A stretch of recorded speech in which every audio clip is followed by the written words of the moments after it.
Bihar board कक्षा 12वीं हिंदी के पाठ 1 जिसका नाम है बातचीत, उससे 35 प्लस VBI ऑब्जेक्टिव्स लेके आए हैं।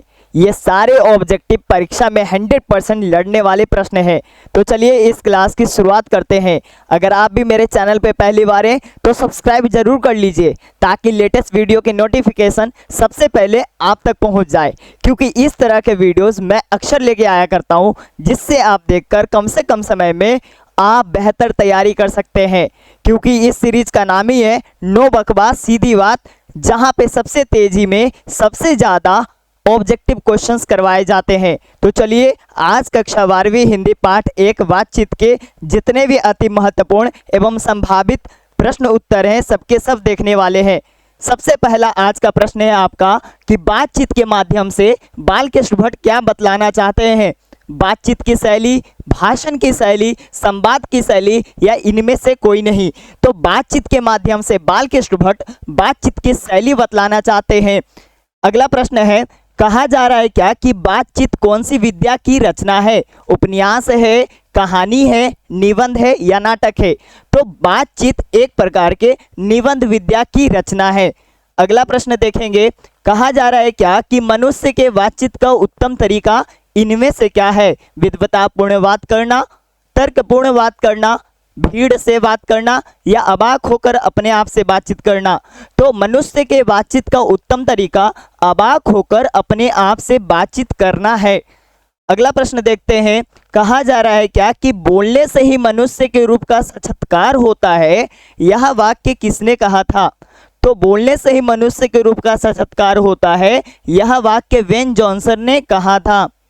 अगला प्रश्न देखते हैं, कहा जा रहा है क्या कि असल बातचीत सिर्फ 2 व्यक्तियों में ही हो सकती है।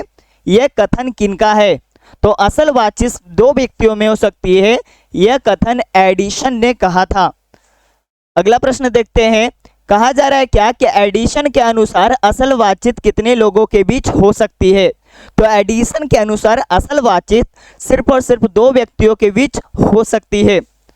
अगला प्रश्न देखते हैं, कहा जा रहा रॉबिन्सन क्रूसो ने 16 वर्षों के उपरांत किसके मुख से एक बात सुनी। तो रॉबिन्सन क्रूसो ने 16 वर्षों के उपरांत फ्राइडे के मुख से एक बात सुनी। अगला प्रश्न देखते हैं, कहा जा रहा है क्या कि रॉबिन्सन क्रूसो को कब तक मनुष्य का मुख देखने को नहीं मिला था। तो रॉबिन्सन क्रूसो को 16 वर्षों तक मनुष्य का मुख देखने को नहीं मिला था। अगला प्रश्न देखते हैं, कहा जा रहा है क्या कि बातचीत से मन किस प्रकार का हो जाता है। क्रोधपूर्ण हो जाता है, भारी या बोझिल हो जाता है, हल्का व स्वच्छ हो जाता है या इनमें से कोई नहीं। तो बातचीत करने से मन जो होता है बिल्कुल हल्का एवं स्वच्छ हो जाता है। यह कथन हमारे बालकृष्ण भट्ट का कहना है। अगला प्रश्न देखेंगे, कहा जा रहा है किसके ना होने से सृष्टि गूंगी सी प्रतीत होती। तो बालकृष्ण भट्ट जी अपने बातचीत वाले निबंध में ही कहते हैं कि मानो कि वाक शक्ति ईश्वर का दिया हुआ एक वरदान है। अगर हम में वाक शक्ति ना होती तो ये सारा संसार लुंज पुंज होकर किसी कोने में बैठा दिए होते और ये संसार बिल्कुल गूंगी सी प्रतीत होती। तो वाक की शक्ति होने से ही हम लोग बोल पाते हैं, समझ पाते हैं। अगर हम में वाक शक्ति ना होती तो यह सृष्टि गूंगी सी प्रतीत होती। अगला प्रश्न देखते हैं, कहते हैं क्या कि आर्ट ऑफ कन्वर्सेशन कहाँ के लोगों में सर्वाधिक प्रचलित है। तो आर्ट ऑफ कन्वर्सेशन जो है यूरोप के लोगों में सर्वाधिक प्रचलित है। आर्ट ऑफ कन्वर्सेशन का मतलब होता है बातचीत करने की कला। ये ज़्यादातर यूरोप के लोगों में पाया जाता है, क्योंकि यूरोप के लोगों में आर्ट ऑफ कन्वर्सेशन सर्वाधिक प्रचलित है। अगला वाला प्रश्न देखते हैं, कहा जा रहा है क्या कि बालकृष्ण भट्ट की रचना बातचीत जो है इनमें से क्या है। तो बालकृष्ण भट्ट की रचना बातचीत एक प्रकार के ललित निबंध हैं।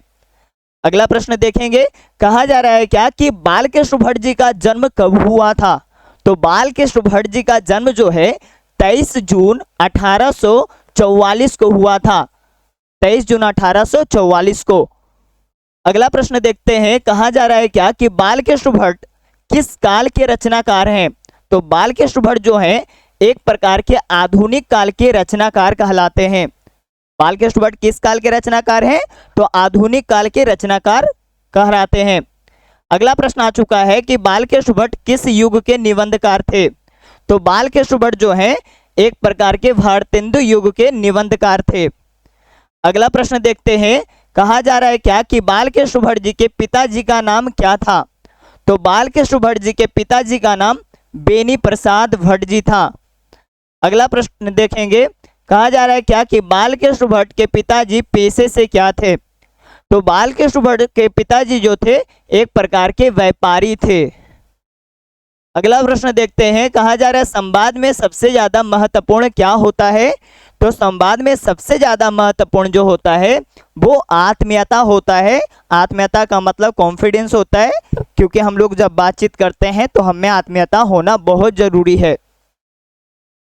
अगला प्रश्न देखते हैं, संयोक्ता स्वयंवर किनकी रचना मानी जाती है? तो संयोक्ता स्वयंवर जो है श्रीनिवास दास की रचना मानी जाती है। अगला प्रश्न देखेंगे कि इनमें से कौन सी रचना बालकृष्ण भट्ट जी की नहीं है? तो इनमें से कौन सी रचना बालकृष्ण भट्ट जी की नहीं है? तो कह देंगे परीक्षा गुरु। ये हमारे बालकृष्ण भट्ट जी की रचना नहीं है, जबकि नूतन ब्रह्मचारी, 100 जान 100 जान, सद्भाव का भाव, ये सारे के सारे बालकृष्ण भट्ट जी की रचना है। अगला प्रश्न देखते हैं, कौन सी रचना बालकृष्ण भट्ट जी की है? तो हम कह देंगे रेल का विकट खेल जो है बालकृष्ण भट्ट जी की रचना है। अगला प्रश्न देखते हैं, कहा जा रहा है क्या कि बालकृष्ण भट्ट जी कौन सी मासिक पत्रिका निकाला था? तो बालकृष्ण भट्ट जी तो जो थे वो हिंदी प्रदीप नामक मासिक पत्रिका संपादन किए थे। हिंदी प्रदीप नामक मासिक पत्रिका निकाला था। तो बालकृष्ण भट्ट जी कौन से मासिक पत्रिका निकाला था? तो हिंदी प्रदीप।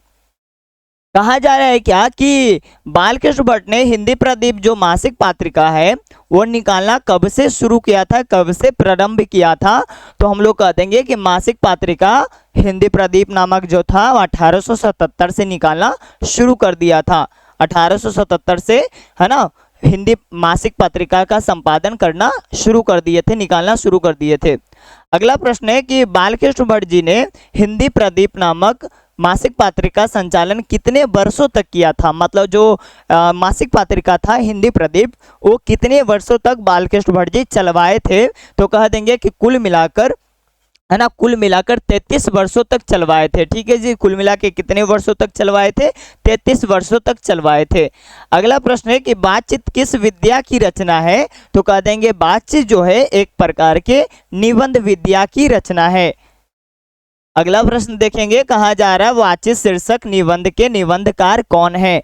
मतलब बातचीत क्या है? एक प्रकार का निबंध, और उसके निबंधकार कौन है? तो हमारे बालकृष्ण भट्ट, क्योंकि इसके लेखक कौन है? तो बालकृष्ण भट्ट। तो जो निबंध को लिखते हैं उन्हें निबंधकार कहते हैं। तो इस तरह से हमारे बालकृष्ण भट्ट बातचीत के क्या हो जाएंगे? निबंधकार हो जाएंगे। अगला प्रश्न देखते हैं, बालकृष्ण भट्ट को किसने अंग्रेजी के एडिशन और स्टील के श्रेणी में रखा था? बताइए कि बालकृष्ण भट्ट जी को किसने कहा था कि आप तो एडिशन और स्टील के जैसे हैं, है ना? तो ये हमारे रामचंद्र शुक्ल ने कहा था। किन्हें कहा था? बालकृष्ण भट्ट जी को क्या कहा था? कहा था कि आप जो है ना, एक एडिशन है, आप जो है स्टील है, इन दोनों के दर्जा दिए गए थे बालकृष्ण भट्ट जी को। और एक किसने दिया था दर्जा? तो ये दिए थे रामचंद्र शुक्ल ने। किन्हें? बालकृष्ण भट्ट को। क्या कहा था कि आप तो हैं अंग्रेजी के एडिशन जैसे हैं, आप तो अंग्रेजी के स्टील जैसे हैं, है ना। आगे देखिएगा, कहते हैं क्या बालकृष्ण भट्ट को निवास स्थान कौन सा है? तो बालकृष्ण भट्ट जी का निवास स्थान कहाँ पर है जी? तो कहाँ पर बालकृष्ण भट्ट जी रहते थे? तो कह देंगे इलाहाबाद उत्तर प्रदेश में बालकृष्ण भट्ट जी रहा करते थे, है ना, इलाहाबाद उत्तर प्रदेश में। अगला प्रश्न देखते हैं, कहते हैं कि कौन सी रचना जो है बालकृष्ण भट्ट जी की है? तो इनमें से बताइएगा कौन सी रचना बालकृष्ण भट्ट द्वारा रचित नहीं है? तो कह देंगे क्या? मेघदूतम। मेघदूतम जो है बालकृष्ण भट्ट की रचना नहीं है, है ना, मेघदूतम बालकृष्ण भट्ट की रचना नहीं है। अगला देखेंगे, कौन सा उपन्यास जो है बालकृष्ण भट्ट द्वारा रचित है?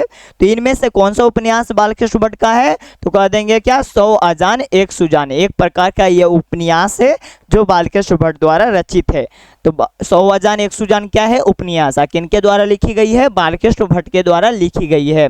अगला देखेंगे, नाटक के प्रारंभ में होने वाले मंगल पाठ को क्या कहा जाता है? तो नाटक के शुरुआत में या प्रारंभ में होने वाले मंगल पाठ को हम लोग नांदी पाठ के नाम से जानते हैं। तो कोई भी आपसे पूछ ले कि नाटक के प्रारंभ में होने वाले मंगल पाठ को क्या कहते हैं? तो कह देंगे नांदी पाठ कहते हैं।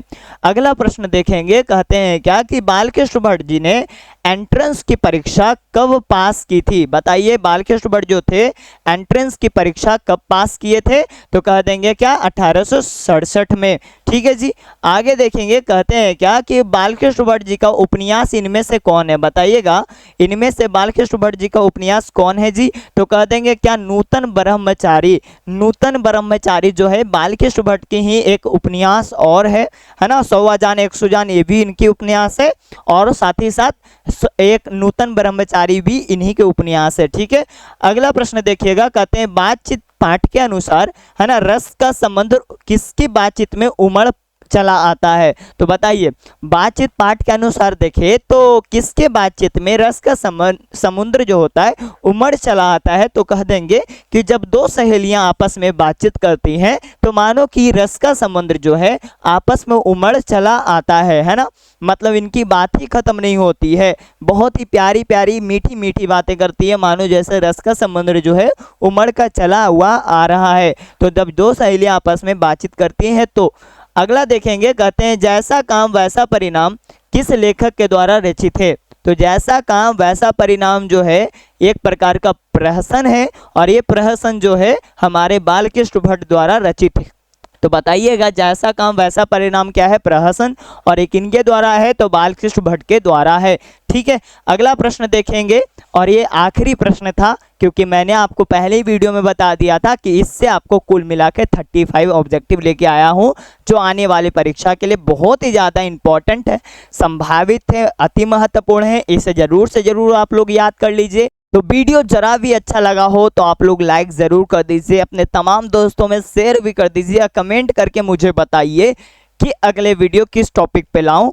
और तो और साथ ही साथ आप इंतज़ार करें कि जल्द ही मैं आपके हिंदी पाठ 2 के, जिसका नाम है उसने कहा था, उसके भी ऑब्जेक्टिव्स लेके आऊं, ताकि आप उसे भी देखकर अपनी तैयारी बेहतर से बेहतरीन बना ले, और आने वाली परीक्षाओं के लिए सारे अति महत्वपूर्ण प्रश्न होंगे। तो चलिए मिलते हैं अगले वीडियो में।